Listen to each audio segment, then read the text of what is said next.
Hello, everyone, and welcome to Creative Writing with Dr. Nagel. I'm your host, Tanya Nagel, and we are here today with Rituals and Runes author, Melissa Bell. Hello. Hey, thanks for inviting me. Hello, and welcome. So, Melissa, tell us a little bit about how you got started as a writer. Um, I always wanted to write, never thought that I would actually do it. But I quit a job that I was by the owner, the manager, and so um, it was kind of like a therapeutic um, process in my life where I just went, I need to get this off my chest. So one of the characters in the book was the person that I had been dealing with. So I kind of made her a character and I managed to vent and get all of my hostility towards this person out. And I worked out, sort of that I loved writing. I loved getting lost in the process, and that's Awesome. where it started. That would have been around 2013 Yeah. that I started, so almost 10 years. And I love the fact that you started as a way of kind of using fiction to purge, very nonfiction, life, because at least in the fiction you can kind of control and do things that you can't necessarily do when you're, you know, Absolutely, you ex- can kill people in your books right. and nobody can do anything about it. As long as you change the name. Right. Yeah. So I love that because I feel like if more people wrote, even if they don't write for publication, like if they just wrote out what is going on in their lives, that they would probably feel so much better, so much Yeah, sooner. yes, absolutely. Absolutely. I think there is very much a it's kind of like a healing process that you go through, and you can pack it up into a nice little box and put it towards the back shelf of your mind once you've done it. So it does mean that you've processed it, you've dealt with it, and you've moved on. So that's where it all started, and from there it grew. I just one book after the other. And so tell us what all do you write? So I have a bit of everything that I've tried. I predominantly I love paranormal and urban fantasy romance, um, but I have got other ones as well. I've done contemporary. Um, I've done oh, a little bit of a erotica. Um, I've got yeah, I've got most of my stuff is paranormal. So of some sort. So I do That's shifters. your Yeah, that's my go-to. Um, I have shifters. I've got witches. I've got vampires. Um, I've got demon hunters. I've got all sorts of things. So I tend to go for that type of world build. So and when it comes to your shifters, do you have a favorite shifter or do you write a variety of shifters? I write for a variety of shifters, but I do prefer the wolf shifters. Yeah. Yeah. Yeah, yeah, soft spot for the wolves. Yeah, So, me too. I have done a bear, I've done a tiger, um, but I always seem to go back to my wolves. So, lots and lots of wolves ones. Nothing wrong with that. No, absolutely. And so tell us where we can find your work. Are you wide? Are you only in KU? Do you have a website? I do have a website, and I am wide published. I prefer to have it that it's accessible all over the place. I go through D2D publishing, so it's books, what is it? Books to read or whatever. Mhm. And I have a website where, I'm in the process of updating a lot of things. So it's like updating covers and things like that. So there'll be some changes that happen there. Um, I have a freebie that you can sign up for the newsletter and get a free um, noveler. So there's that option. Um, and yeah, I get quite a thrill um, out of adding another book to the list, even though you sit and you hold your breath every time you hit publish, waiting for to see what the reviews are. So if you want to, say thanks to an author, don't forget to leave a review. Yes.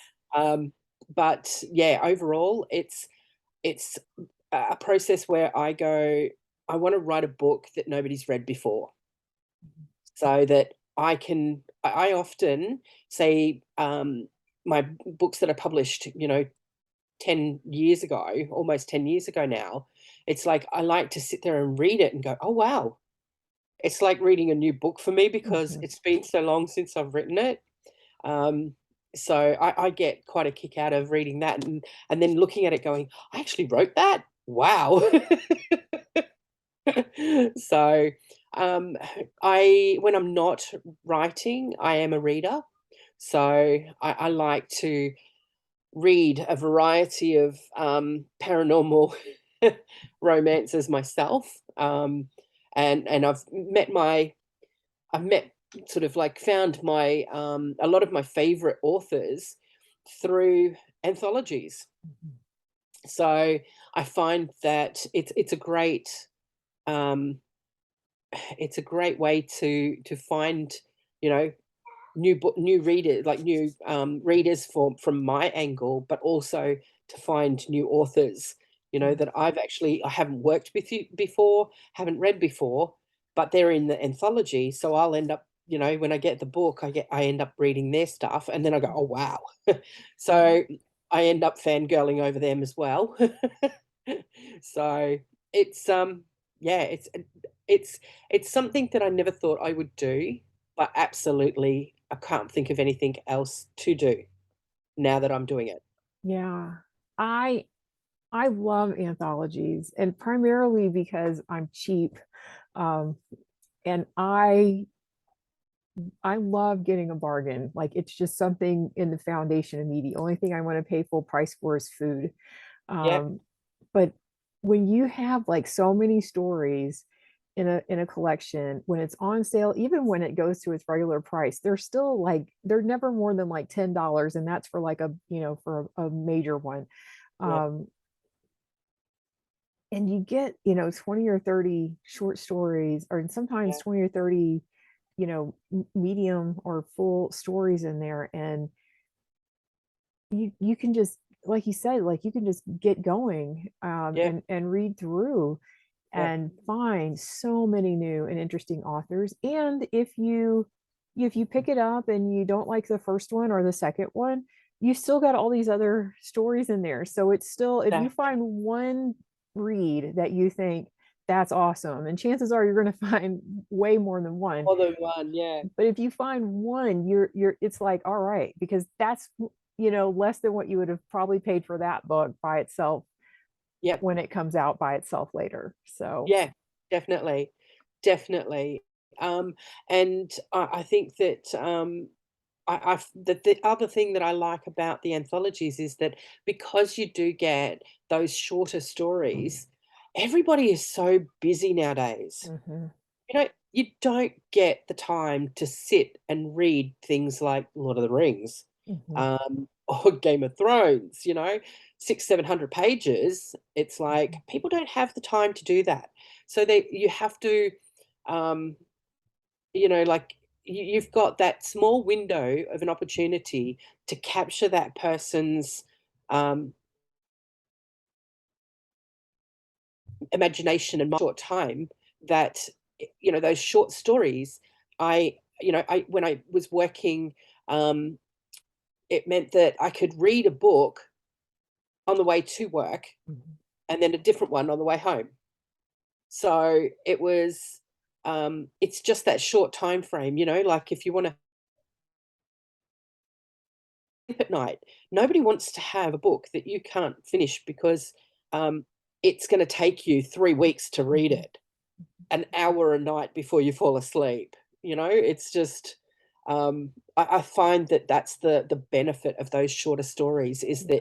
that, someone catches a flight to go visit their parents or their, loved ones. It's like they can sit on a plane and they can read those short stories, and they're not left with a, um, they're not left deflated from not being able to finish the story, Right. family and friends. So I think that's an added bonus about the anthologies and those shorter stories. Yeah. Yeah. I agree. I think especially for an anthology is something nice to have before going, like going to bed or whatnot, because it does have the shorts and you can complete it. Because if you get a novel, chances are you're staying up well into the next chapter and the next chapter, and then it's like, Correct. oh no, do I call into work or do I drive dangerously because I'm sleepy? Exactly. And I remember years ago, before I became a writer, I would sit up until, 3, 4 o'clock in the morning because I couldn't put the book down. It was that good. And then I'd be getting up to at 6 o'clock to get ready to go to work. And I would be just, I was so sleep deprived that it makes you dangerous. It Mhm, does. mhm. So yeah, those shorter ones are, sort of the they are the go-to for me now. We need to start making that part of the slogan for the rituals and runes. Be a safe reader. Yeah, Get an, yeah, do your anthologies absolutely. at night. Yeah. Oh. And then tell us, like, what do you have in rituals and runes? Is that one of your urban fantasy, or is it one of your paranormal, or Sorry, I missed it. There was like a pause in the question. the the story that's in the rituals and runes collection? Is it a urban fantasy or a paranormal? Um, I'd probably I'd probably say that it's a combination, Mhm. um, because I have so many that are in the novel. So I have got literally, it's it is Jerry's, there's, banshees, there's just a wide variety. The main characters are a witch and a wolf shifter. Mhm. So there's brownies in there. It's quite quirky. It's the way that I've written it is very different from my other work. Um, it it is quite quirky and funny in places. Um, and she basically goes to sleep one night and wakes up the next day. And when she walks out, she can see the things that are hidden from the Mhm. usual naked eye kind of thing. So, she the in the first chapter, um, her neighbor is quite insulted by the fact that her um, cat isn't a cat; it's a naughty imp. And she's like, "There's no way that is your cat." It's like so, um, it just kind of the world is that it's kind of like the rose-tinted glasses have been taken Mhm. off, and all of a sudden she can see all of those demons and fairies and all of the characters that are in the book. She can see them, whereas she could never see them before. Oh. So it and just the quirkiness of what she says and what others are saying, it's quite I find it lighthearted and Mhm. and funny. Yeah. And I think anthologies are a great place to do that too, to kind of stretch your, your authorial Absolutely. wings, so to speak. Yeah. You can Yeah. always try something there, and then if it hits a readership, it's like, okay, yeah, I'm gonna write some more of this. And then if it doesn't, it's like, okay, I had fun writing it. Yeah. Yep, exactly. I have done a number of anthologies over the years, and most of them have been paranormal. But I have done um, contemporary. I've done dystopian. There was a post-apocalyptic one, which I based on. Uh, at the time was where the bees were being killed Mhm. by GMO products, and it meant that if the bees died, so did we. So, and the scientists in the report said that if the bees were to die out, the human population would cease to exist within 100 years. So that's what I based my post-apocalyptic on, was that the bees had been killed off. Mhm. It wasn't a zombie apocalypse, it wasn't, nuclear, it was just simply we killed ourselves by killing the bees, you know? Um, and that was what I based that on, and it really I find it, I find the challenge of writing in different genres, um, it does expand your writing ability. So, highly recommend, sort of like if you're looking to do that, is to, if you normally write in contemporary, and you want to take a spin out for one of the other genres, um, there's a whole heap of crossover Mhm. that you can work with. So, and anthologies are one of the facilitate that. So it means that it just makes it easier and takes the hard work out of um, publishing something that's just yours versus something that there's a readership already for a lot of the other authors that are in the anthology, and they're buying the anthology because that's the genre that they like to read. Mhm. So it kind of helps you to adapt your writing ability. So yeah, absolutely love anthologies. Me too. They can be lots of fun. It can, They can. yeah. And you tend to learn a lot from people. Mhm. Um, sort of like all the other authors, they have their ways of writing, their ways of doing things, and often you'll learn and pick up things that you didn't know how to do before, but because you've been in this, particular um, anthology, you'll learn from those people how to do the things that you don't know. Yeah. So anthologies are really a team effort. Um, so it does have a lot of pressure on you to make sure that you're up to par because you're competing, not competing, but you're they've got, and you've got to meet that level of standard. If not, Mhm. go higher. Yeah. So it's basically like go hard or go home. Yeah. No, absolutely. Yeah, Absolutely. Okay, and so I have one more question, sure. and it's probably the toughest question for some people, and then it's the easiest for others, which is, if you could go back and talk to you when you were very first starting out writing for publication, what advice would you give you? Oh goodness me. Um, Write it down. If even if you wake up in the middle of the night after having a dream and you've got a thought or something in your head, some kind of inspiration for a book, write it down. Hmm. You can,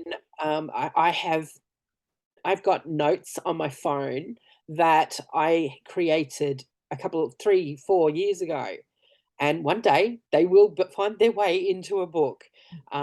if I hear something, and it triggers a funny thought, I'll be like, "Oh, wow, yeah, I have to write that down because I can use that."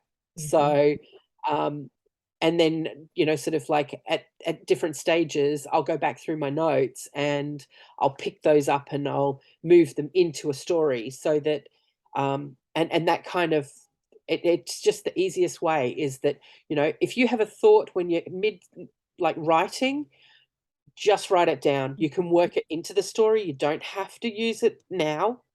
Um, Immediately. I know that there's a lot of people out there that are plotters, and then there's those that are pantsers. I'm a pantser. I can't plot. I can put down jot notes, Mhm. but I find it overwhelming to um, to plot an entire book out. I find that things change too much. I Yeah. can't stick to the plot. Right. So it means that I can plot out what's going to happen in that chapter, but that is it. It's Mhm. like it's a one sentence thing. Um, so I suppose my words of wisdom would be is that you write the way that you feel comfortable in doing. Just because someone else does it this way doesn't mean that you have to. Mhm. It's like do what works for you because that way you don't become overwhelmed, you don't lose interest, and you learn who you are as an author by expanding. Like it means that you expand your ability to write, Mhm. different words. And I also found that one of the other things is that some of the best writers are readers, like they you learn a lot from reading in the way that people build their worlds, Mhm. and you kind of go, "Oh wow. Oh wow. Yeah, I'm going to have to try that when I write my next one and see if, like that kind of detail or that kind of um build will work Mhm. for me." And so I think that you're always growing as an author. You never ever stop growing. And you never ever stop having that panic attack the Mhm. minute you hit publish. It's never gonna go away. And I think if it did, then I think, yeah, I think that even if, those the big authors would have to have a little bit of that, panic attack thing happening when they hit publish. I think the bigger the author, almost like the more it would become because I would think you're so too. I think who was it? I can't remember, but is one of the authors that wrote one of those really, really popular nonfiction books. And I just remembered in an interview reading that for the second book, the anxiety and whatever, like the stress level of that Yeah, pretty much like almost broke that author because yeah, the success of the first one was so high, the publisher's expectation, the audience expectation, then yeah, she threw on her own personal expectations, and it was just, and I remember thinking then, I never want to be on that side of where I my expectations just become so unrealistic that if something fails, that yeah. it's going to be And a gut punch. Like I'm okay letting, I need to always be okay with something failing. yeah. So, the other thing is to keep in mind that, even when you've hit publish and you start getting your reviews and things come in, it's always good to remember that, um, you're never gonna make every reader happy. You're always going to have a percentage of readers that just kinda go, "Yeah, this one wasn't for me." And use that to like, use those, you know, 3 and under, um, reviews to create, better content next time round, take, their review and turn it around and turn it into something positive. Mhm. Because at the end of the day, that's them saying, "This is what I found to be wrong with this." Mhm. So, it's like, if it's something that can be fixed, if it's an editorial type thing in regards to grammatical, then get it fixed, Mhm. like, make sure that next time round that they haven't got the ability to say, "Oh, well, this happened again." Um, Mhm. it just it goes to show that you're trying to grow as an author. And I always use this opportunity to remind readers and other authors that if you are not an editor, you are not um, teaching other people grammar and writing, then sometimes you might need to give someone a break because they are doing things for style. I mean, it's something different if a word is completely Yep. I discombobulated and bet. you can't read it, and but Yep. also consider that not every book that is published in English is written by an American English Correct. writer. That's why because I'm in Brisbane, Australia, we use British English. So I found that the first few books that I published, because they were in British English, I copped a beating in regards to the editing. Mhm, It's like, well, we edit differently in regards to, our spelling on mhm, words, and where we put commas and things like that. It's very different. So mhm, I kind of, after a couple, I just went, hang on a minute. My biggest audience is American, mhm, um, compared to, the UK and Australia. So now, ever since then, I write for the American market, mhm. and anybody else that wants to say anything, well, that's too bad because they're the minority. My Of the market readers. is American, Mhm, so I'm gonna write in that, spelling and grammar.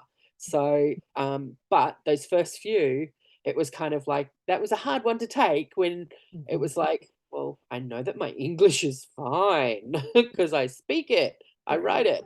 But it comes down to, sort of that different countries do Mhm. things differently, and unfortunately, you can't publish in In 3 different, um, sort of versions of languages. English, yeah. It's like you could have them translated So, and published in yeah. multiple languages, but it's not gonna work for just English. No, exactly. You can have it turned into Swahili, but it's still not gonna work for English. Mhm. So, yeah. Okay. Well, then we've got lots of great advice. We know to pick up the Rituals and Runes set. You have an extensive backlist that you can look at on the website. And tell us your website one more time. Okay, so, it is let me just bring it up so that I know that I'm giving you the right details. It is not gonna open for me at the moment. Uh, It's the difficult if website. I love yeah, it. if you put into your search engine Melissa Bell Paranormal, author, it should bring up my webpage. And then from there, you will be able to have a look at the books that I've written, what's coming up, and also you can sign up for my, um, Newsletter. freebie, which is Less Ball. Mhm. Awesome. So still not going to come up for me. I will just go over and And do the search. yeah.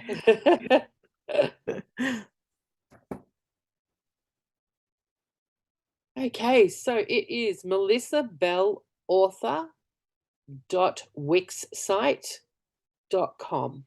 Okay. It's always that, like, the order for me, because some things have like Kara North author and some things have like author Kara North, and you're Yeah, always on the spot for like which one which orders does Yes. this go Yeah. in? Because it went in different orders on different other things, and it's kind Mhm. of like, oh, what's the order of that? So yeah, so basically it has the backlist there as to what you can get. I will be down the track adding some merchandise that people can look at purchasing direct from me. In my spare time when I'm not writing, I make my own swag. Nice. So Mhm. we do up like a swag backpack, and it's got like one of the little novellas that I've written in the pack. So they will be hitting the website once I've got them all set up and done. Um, and that will be available to, worldwide. Um, so other than that, I'm looking at finishing off some of my series in the next, 12 months, and starting new ones. Awesome. Lots and lots to come from Melissa Bell, author. um, okay, so including, make sure to write down, because neither Melissa nor I did, what direction you're going to do that. If you're going to do your sites as and your social media as author and then name, or name and then author, be consistent, because Yeah. Yeah, that was because a it can be in the front or the back, and yes. it depends on where you find, the Mhm. information according to, your searches. And that happens to so many of us. You'll see that all over the place. So last minute bonus tip for you: write it down and stay consistent. It would just make your sanity easier when you're put on the spot for naming things. Yes. Um, so thank you for coming by, and for the audio will go up on Podbean, and then the video will go up on YouTube, and we will continue to build this information and knowledge for all those writers out there. And thank you for watching, observing, and you for being here for Creative Writing with Dr. Nagel. And we'll see you next time. Thank you. Thanks for having me. Bye.